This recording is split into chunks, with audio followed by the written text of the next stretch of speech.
So, hi! So, ayun, kakauwi lang namin. Galing kami sa AgriTrade ng event ng Kadayawan 2025. So, ang sadya ko talaga doon is kunin yung plants ko na binili ko 2 months ago. Kasi before, hindi siya nililis nung seller kasi kailangan niya pa nga ipa-stable. And isa yun siya sa mga wishlist ko ng halaman. So, aside from that, syempre, kahit pa paano, may nabili din kami. Before kasi, sa Dahlia, kukunin ko yung halaman ko. May, may story ako behind. Bakit may isang halaman dito na nakuha ko kapalit nung namatay kong halaman. So, ayun na. I'm back. Meron kasi akong nabili dati na halaman. It's Anthurium veitchii or King Anthurium. So, sad to say, namatay siya. Diba? Namatay siya. Ang sakit talaga. Kasi, syempre, nag-release tayo ng pera. And, ito kasi siya, nabili siya dun sa Horti Filipina International Plant Show sa Cebu. This is uprooted from Ecuador. So, hindi pa siya acclimated doon sa weather natin or doon sa climate natin. Kaya, medyo nahihirapan talaga siya. Kasi nga, di ba, syempre, na-stress siya. Uprooted lang siya, itinanggal siya, wala siyang soil. So, tinanggal siya dun sa soil environment niya. So, buhay pa naman siya nang binigay sa akin. Pero, hindi niya nakayanan yung stress. Namatay siya. So, sobrang, anong tawag din? Swerte ko din doon sa seller. Kasi nga, syempre may usapan ka rin. Ganun. Sa amin na lang yun, okay? So, ngayon, I am excited to share with you kung ano yung mga plans na meron ako ngayon. Ito, yung mga plans na to is, kasama talaga to siya sa mga parang hinihiling ko na magkaroon ako. So, kahit na paunti-unti, nabibili ko na siya. So, first is, ngayon kasi nakahiligan kong bumili ng Anthurium, no? Ang ganda kasi talaga ng Anthurium. Iba't ibang klase ang Anthurium na, okay. So, ngayon, meron akong 3 or 4 na Anthurium doon. Eto, additional to siya sa mga collections ko. At kung medyo madami-dami na, syempre, kung makakapag-produce na tayo, makakapag-propagate, pwede na tayo magbenta. Syempre, mura lang, diba? Okay, first plant is, Anthurium microlobium. Diba? This one. Okay.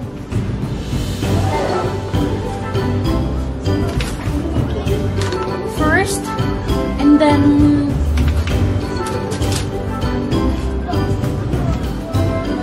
the second one is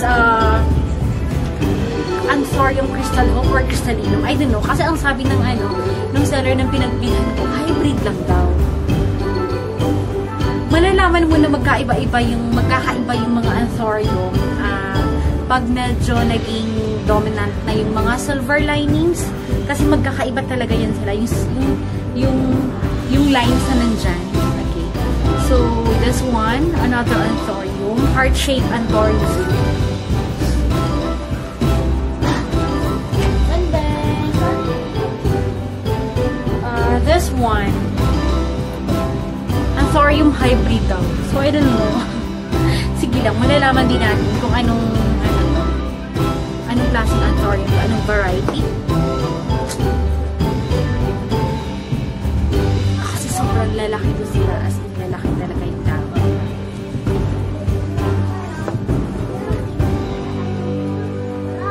Okay. Oh! Oh my God! Balik ko yung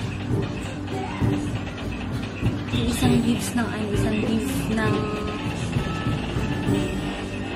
ni mother. So, okay, the next one is Anthurium regale.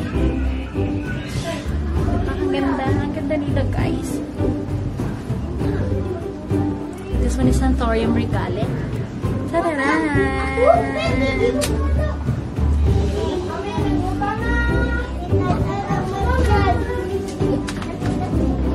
Okay. next one is the Epiprenum gigantum. Gigantum? Sa Epiprenum gigantum. This one.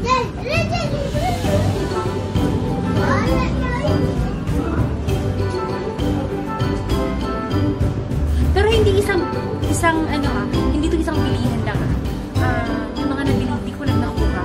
Kasi medyo malayo-layo yung lugar nila. So, kailangan talaga sadyain. Kasi hindi ko siya afford kung isang bagsakan ko lang napili to, hindi ko kaya. Paunti-unti ko siya. Sa isang ano lang, isang kuhanan lang talaga. Kasi ngayon lang may time.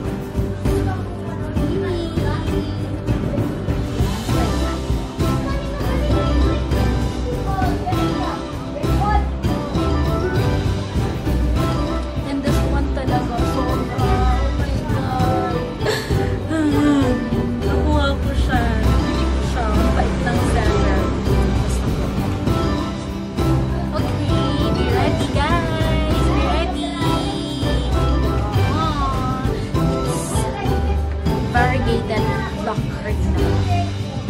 Oh my god. Look how beautiful the variegation. Ang ganda nito. Look. Yung stem nila, black na black. Yun yung mga variegation nila. Diba ang ganda? Oh my god! May paunti-unti.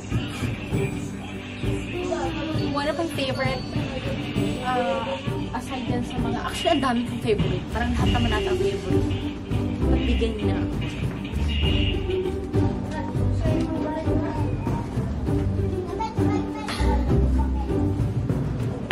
And this is my ultimate sa ngayon. Isa sa pinapangarap ko simula nung pandemic time hanggang ngayon. Kasi kahit ngayon, sobrang mahal pa rin talaga. Yung isang dahon niya, 1,000, 2,000, swerte ka na kung may nagbebenta ng 1,000, pero no, minsan mga 3 leaves nasa 12,000, 6,000, depende pa yun sa variegation. If maganda talaga yung variegation nila, kahit maliit pa lang sila, kahit maliit pa yung dahon nila, ang mahal, sobrang mahal talaga.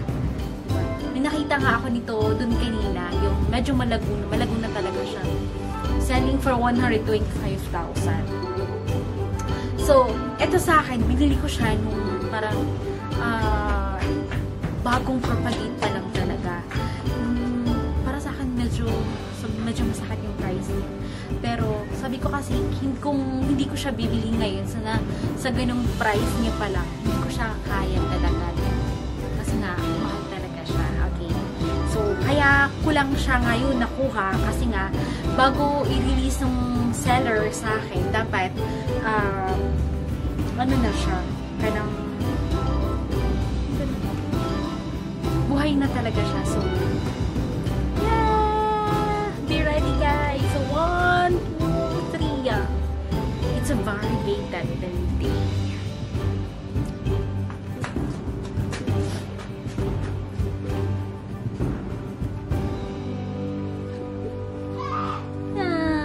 This is one of my ultimate talaga. O, diba? Meron na ako. I'm so happy. So, I think that's it for now. Bye! See you in my next video. Ingat kayo. Thank you!